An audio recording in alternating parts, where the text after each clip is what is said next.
In this episode, our conversation will center around IPV, or intimate partner violence. As such, this episode contains mentions of assault, rape, and physical and emotional harm. Although the topic today is very heavy, I hope it will benefit someone out there who needs to hear this information. Intimate partner violence, or IPV, is a widespread public health issue affecting millions of Americans annually, involving physical, sexual, stalking, and psychological aggression by current or former partners. Victims face numerous health risks, including mental health disorders, physical injuries, and sometimes death, with impacts on health behaviors and social outcomes. Nearly half of women, 47.3%, and over 40% of men, at 44.2%, reported lifetime experience of contact sexual violence, physical violence, or stalking by an intimate partner. Perpetrators are commonly known to the victim. Women experience higher rates of contact sexual violence at 19.6% and physical violence at 42% than men, 7.6% and 42.3% respectively, with substantial percentages experiencing severe physical violence. Women and men also reported stalking and psychological aggression, with women more likely to experience psychological impacts such as PTSD, 71.3%, and injuries, 74.6% during their lifetime compared to men. Racial and ethnic minorities reported higher IPV exposure. Over 50% of non-Hispanic Black, Native American, Alaskan Native, and multiracial women and men experience lifetime contact sexual violence, physical violence, or stalking, with some minority groups reporting higher recent rates. The first IPV victimization often occurred before age 25, with roughly 27% of women and 21% of men first victimized at age 17 or younger. Early victimization is prevalent among those witnessing or experiencing IPV as minors. LGBT individuals experience disproportionately high rates of sexual violence, stalking, and intimate partner violence compared to their heterosexual peers. Bisexual women bear the highest burden across multiple forms of victimization and impacts, including psychological and physical consequences. Let's discuss some perpetrator characteristics. Most victims experience sexual violence and stalking by acquaintances across sexual identities. Female victims mostly reported male perpetrators, although lesbian victims reported both male and female perpetrators. Male victims' perpetrator sex varied by identity.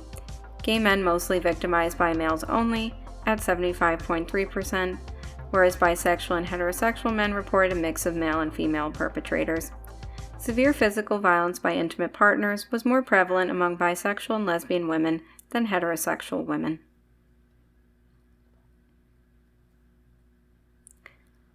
Let's talk about some health conditions among IPV victims. Female victims across sexual identities reported significant health issues including asthma, 23 to 31%, frequent headaches, 26 to 37%, chronic pain, 35%, difficulty sleeping, 42 to 60%, and cognitive difficulties. Male victims reported difficulty sleeping, 31 to 36%, and a notably higher HIV/AIDS diagnosis rate among gay male victims at 30.9%. Impacts of IPV included feeling fearful, PTSD symptoms, injury, need for medical care, and missing work or school, with bisexual women and gay men reporting higher rates of impacts than heterosexual counterparts. Unfortunately, transgender respondents and non-binary respondents were few, representing a critical data gap that needs to be addressed in future research. Now we're going to transition to talking about stalking. Stalking is a significant public health issue affecting both women and men, often leading to severe psychological and physical health consequences. Nearly 1 in 3 women and 1 in 6 men have experienced stalking in their lifetimes, with a notable prevalence among certain racial and ethnic groups. The prevalence of stalking victimization. 31.2% of women and 16.1% of men reported lifetime stalking victimization. 6.9% of women and 4.1% of men experienced stalking in the past 12 months. There were higher rates of stalking reported among non-Hispanic multiracial women, 53.7%, and Native American and Alaska Native women at 42.1%. Some common tactics used include unwanted phone calls, 75% for both women and men, unwanted text, and being followed. Most victims knew their stalkers, and common perpetrators included intimate partners and acquaintances, similar to other forms of IPV. Stalking victimization is linked to various health issues, including PTSD, chronic pain, and sleeping difficulties, with significant differences in health conditions reported by victims compared to non-victims.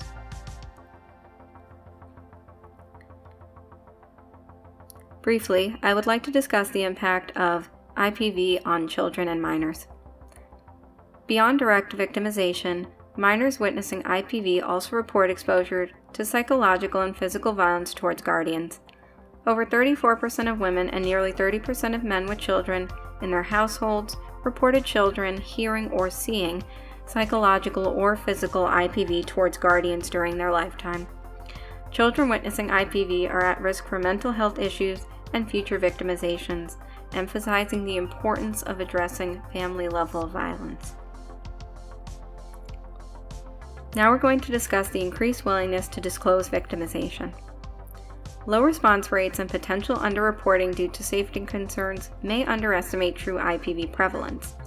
Major public events and increased media attention related to sexual violence and rape, such as the Me Too movement, contributed to greater public awareness and willingness to disclose victimization. Google Trends data for rape and sexual assault show notable peaks in online interest coinciding with high-profile incidents between 2012 and 2016, suggesting a cultural shift that could affect disclosure willingness.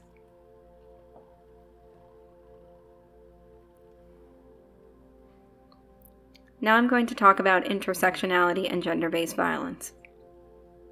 Gender-based violence disproportionately harms women, girls, and LGBTQIA+ individuals, with certain populations facing higher victimization rates and greater barriers to safety and justice. Despite efforts following the 1994 Violence Against Women Act, domestic violence remains lethal, with 1 in 4 homicides related to it, and fatal domestic violence shootings increasing by 26% between 2010 and 2017. Sexual assault is significantly underreported, with only about 23% of cases reported to police in 2020, even with increased willingness to disclose.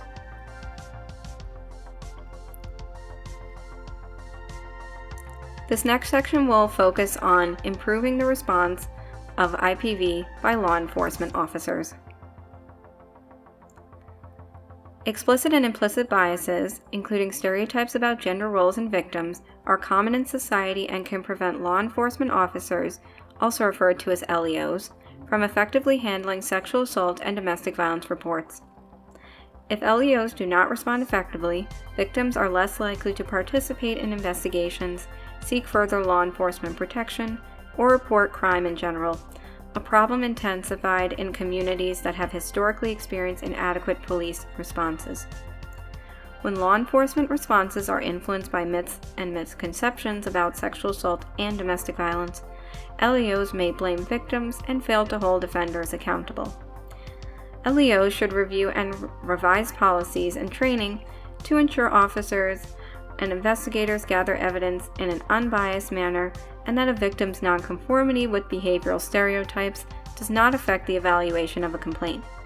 All victims deserve respect, compassion, and self-determination, which is essential for healing from trauma and encouraging continued participation in investigations and prosecution. Ensuring victims have access to a victim advocate positively impacts their experience and recovery, as advocates can prepare them for law enforcement interviews and the criminal justice process. It's very important to emphasize that victims should always have the right to decide whether to engage with the criminal justice system. as testing non-investigative kits without consent can lead to re-victimization and further trauma for victims, potentially deterring them from seeking help. Next, I would like to discuss policies, training, supervision, and resources that support IPV investigations.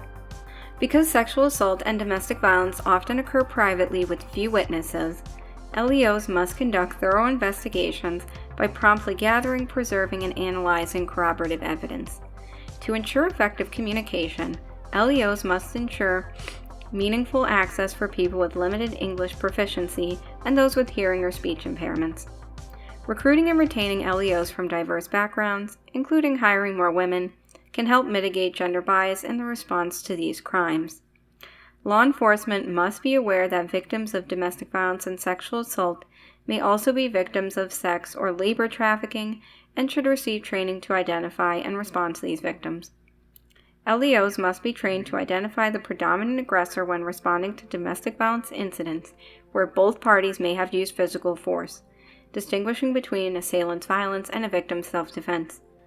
Officers should consider and balance factors, such as a history of domestic violence, motivation to be untruthful, injury analysis, including self-defense, existing protective orders, criminal histories involving violence, and corroborating evidence. Police leaders must actively work to ensure the agency culture does not promote, normalize, or minimize officer conduct reflecting gender bias, such as making degrading remarks or victim-blaming statements. Finally, here are some key strategies and approaches. In the community, we need to enhance surveillance and data collection to better represent transgender and minority populations. We need to develop and evaluate tailored prevention programs for LGBTQ youth.